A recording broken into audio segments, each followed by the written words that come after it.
Tonight's homework for both groups of students is this test review, and I have it broken up into different slides, but it's the same thing as the paper you have. And it's just to help you get ready for the test. What I would suggest is that you go through the review, answer all the problems on your own the best that you can, or at least try all of them, and then come back and watch this. If you just watch it without trying first, you're not going to get the same practice. If you do it on your own first and then go and check and fix things, then you'll probably understand it a lot better. I'm not there, so I'm not at your house, so I don't know what you're doing, but it will make a difference in your test grade. That's part of being disciplined, is going in and trying it on your own and then checking. So let's pause the video, try it on your own if you haven't, and then restart.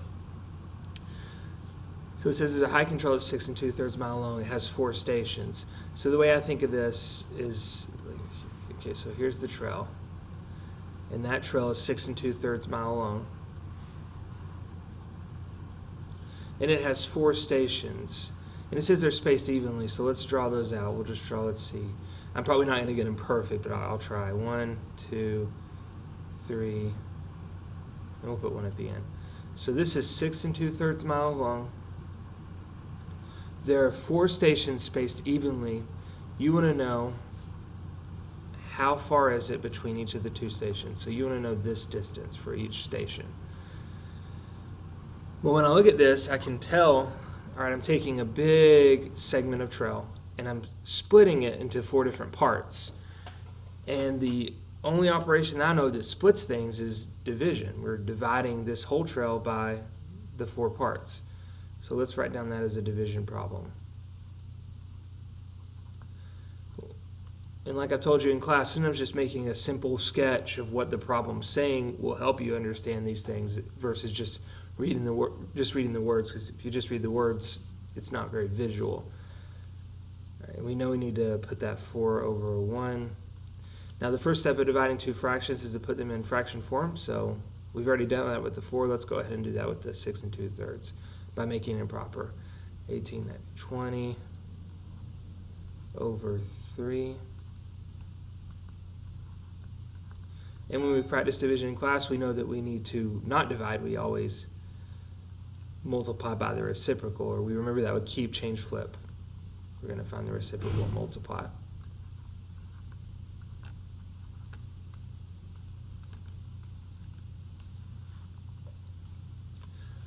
Now I can cross simplify. Remember, that's that optional step that makes it easier most of the time. That should be a 20. There we go. All right, 4 goes into 4 and 20, so I'm going to divide the top and bottom here by 4. 4 divided by 4 is 1, 20 divided by 4 is 5. Now we'll multiply. 5 times 1 is 5. 3 times 1 is 3. And we'll go ahead and convert it. 3 goes into 5 one time. There'll be 2 left over, and the denominator stays at 3. So 1 2/3. It'd be 1 2/3 miles. And the reason I went ahead and converted that is because we're talking about miles, and usually you don't say 5/3 miles, you would say 1 2/3. Let's move on to the next problem.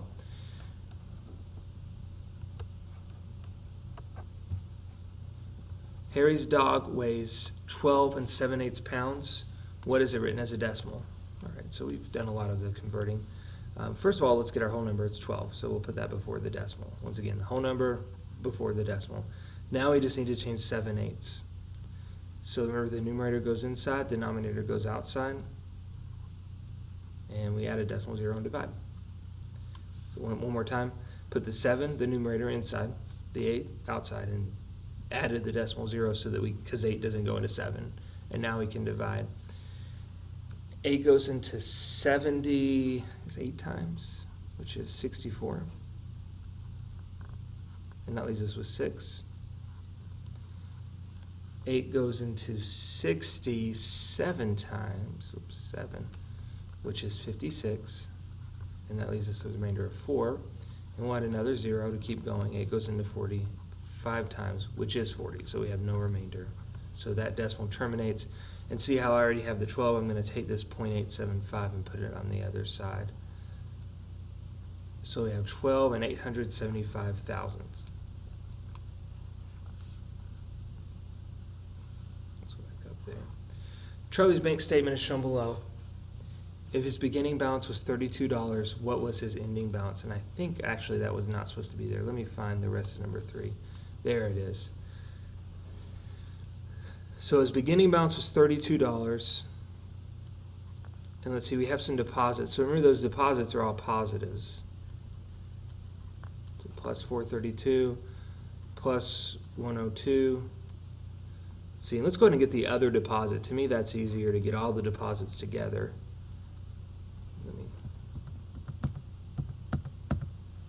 And then go ahead and fix that so you can read it better.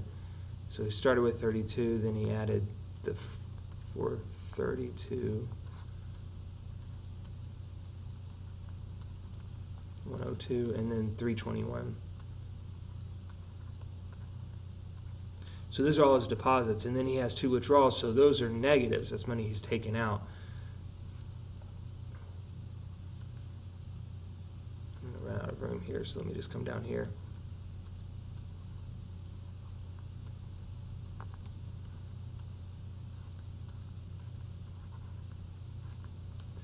So what you're going to do is just add all your positive numbers together, and then I would just add all the 2 negatives together and then subtract, because that's usually what you're going to do in these kind of problems. If we take, let's see, I'm just going to do a little faster so that you can, hopefully you've already done this and you're just checking.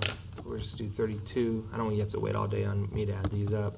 Plus 432 plus 102 plus 321, so we get 887, and once again, that's pretty basic. I think you could probably do that yourself. 887 plus, and I would just add the 2 negatives together because that's easier as well. Since they're both negative, you would add and keep the sign. 387 plus 18, that's 405.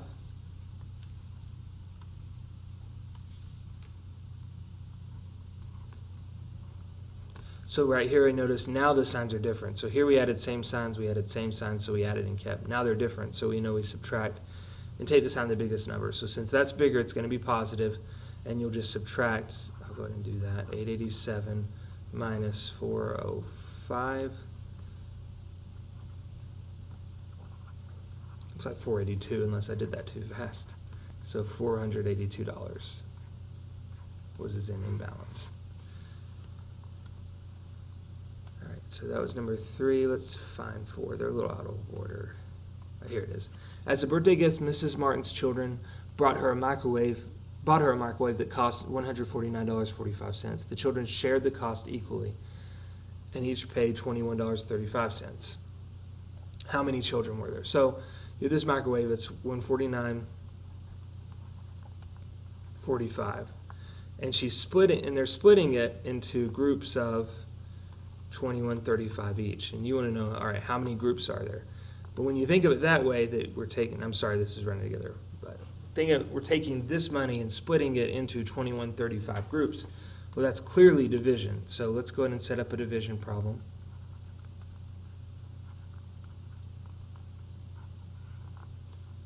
And we're dividing by the amount that each person's paying. Go ahead and clear that. And one thing we talk about in the decimal video is that, well, you can't have the decimal outside, so you move it over. But if you do that, you have to move it over here as well and bring it straight up. And this is going to be one where it's the numbers are pretty big, 2135 into 1,494. It doesn't go, so you have to take it into the whole thing. So this is one where you probably, the best way to do this is just to guess and check. So just to say, all right, I think maybe it's 5, and see if 5 works. If 5 gives you this, then that's the right answer. One of the cool things about some of the questions on the test are multiple choice, and one of the great things about that is it gives you the answers, and you could just go back and check each of the answers and not actually have to divide on this one. 15, 17.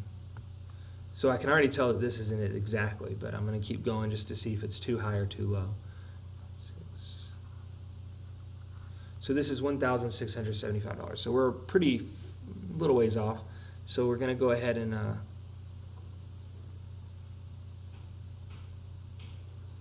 try a bigger number.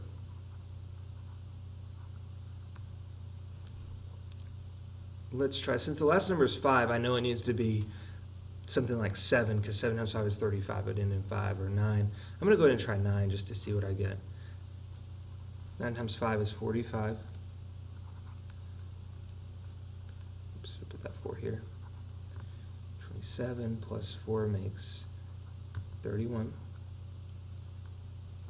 12. And 19.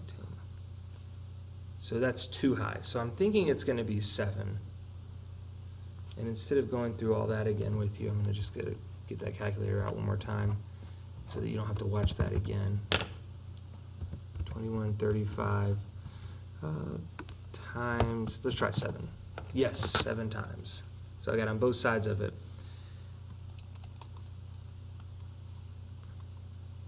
So it's going to be 7, which comes out equally. So there are 7 children.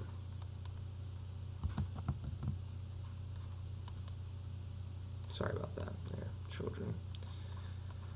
And once again, with multiple choice tests, it'll give you the answer, so you could just go back and multiply them and see that. Obviously, that doesn't help you in real life. You'd have to actually do this. But on multiple choice tests like this one, you can try that. All right. Since 9 is on this page, I'm going to go ahead and get rid of all this, and let's go ahead and do 9. And then we won't have to do it when we get to it. Football team played 27 games and won 2/3 of them. So we need to know what is 2/3 of 27. And in class we talked about that means you multiply. So we have 2/3 times 27 over 1. I'm going to cross simplify because 3 goes into both of these. 3 goes into 3 once. 3 goes into 27 9 times. And then 2 times 9 is 18. 1 times 1 is 1. So they won, when you divide that, 18 games. And to find if they won 18 and they played 27, we would subtract to see. That would be 9, I believe. Yeah. They won 9. They lost 9. So they won 18 and lost 9. Let's find the problem we haven't done. Yep, 5 and 6. Divers discovered a shipwreck lying 54 feet below sea level. The crane they rented to hoist up pieces of the wreck stood 87 feet above sea level. What is the distance between the two things? So if we draw a number line, which is something I'd recommend for this, sea level is at 0. One is at positive 54 because it's above. Sorry, let me go delete that. It's the reason you always constantly refer back to your problems as you're doing these, because that happens sometimes. The 54 is below, so it's at negative 54.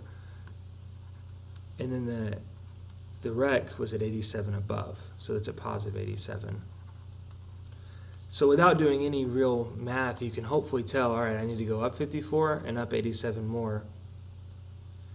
So a lot of you can already see that we're going to add, because you're combining this 54 with this 87. And in terms of an expression, it would be, well, to find the 87, and then to find the distance between two things, you always subtract. But this is a negative. And we know when we subtract a negative, that's actually the same thing as adding.